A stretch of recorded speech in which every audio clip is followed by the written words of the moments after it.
Rated M is supposed to be for someone that is 17 or older. Someone that age should be able to remember things, and maybe puzzle solve, and make some choices. Maybe not need to be handheld through every single video game, right? Well, I guess not. Because in mature games like Resident Evil 9, we still get so much handholding. I've played through some of Resident Evil 9 up until you're in Raccoon City, and unfortunately haven't been able to keep playing due to not living at home because of an injury, but what I have played through so far I've really enjoyed. It's great to play as Leon again, and I love the exploration, decision-making, and tension of playing as Grace. There's something that I've noticed takes away from the tension and decision-making in the Grace sections. It's the over-the-top hand-holding of the player.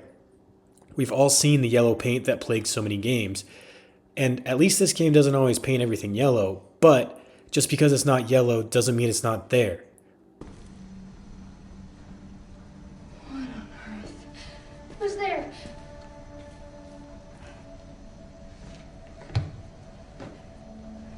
Is someone there? Oh, I'm sorry if I surprised you.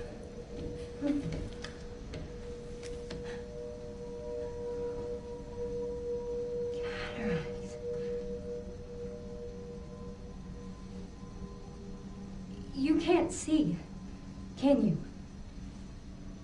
Who are you? So we are mature, and our brain is developed enough to play this game with realistic gore and violence, but I'm not developed enough to understand that this little girl is blind without having Grace break the immersion of the scene so she can tell me. Mom, what are you doing? Something important.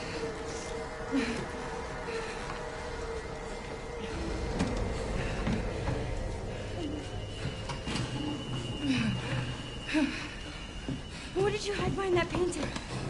I'll explain later.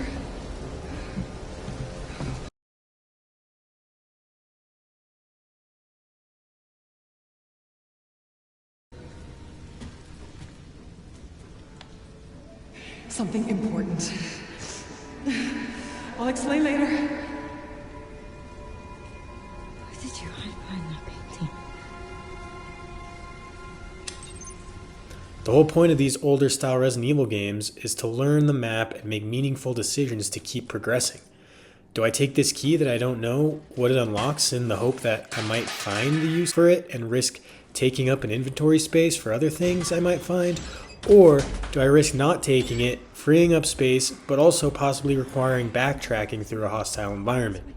Do I decide to use my precious resources to kill an enemy that is in my way? Or should I just try to avoid it and risk taking damage every time I need to go through this area? This type of game needs to allow you to be able to fail, to make the wrong choices, to need to backtrack and try a different approach, because being able to fail makes succeeding actually meaningful. If you're given a puzzle and told the solution immediately, there's no point in doing the puzzle. So why do we need the cutscene to show us the solution to our puzzles? It's not fun to try and get through a maze if the game just tells you exactly where to go. Let players figure it out. It's the whole point of the game.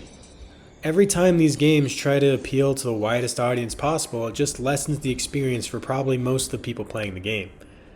But then you see big game reviewers who claim to be gamers struggling with easy puzzles, and then maybe you start to understand why these studios do it.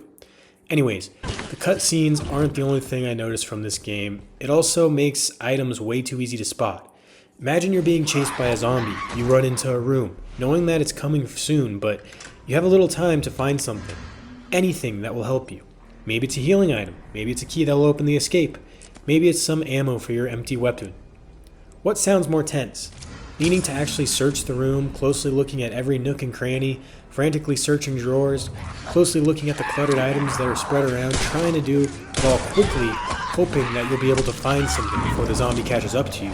Or you glance in the direction and a big item indicator shows up in front of you, letting you know exactly where to look. Oh, and if you miss the indicator, you can just jog through the room quickly and then check your map, and it will magically show you where all the items in that room are. It's not a huge deal, but I really think requiring players to actually find an item before just showing it to them with big indicators on your screen and on the map would increase the tension and improve this game. And it would actually incentivize you to investigate and appreciate all the detail and effort put into the environments of the game. Just because it's not yellow paint doesn't mean it's not still there. I really like this game so far, and I don't want to imply that this game is ruined by the hand-holding but I really just wish it wasn't there in every game, even though the ones meant to be for mature audiences.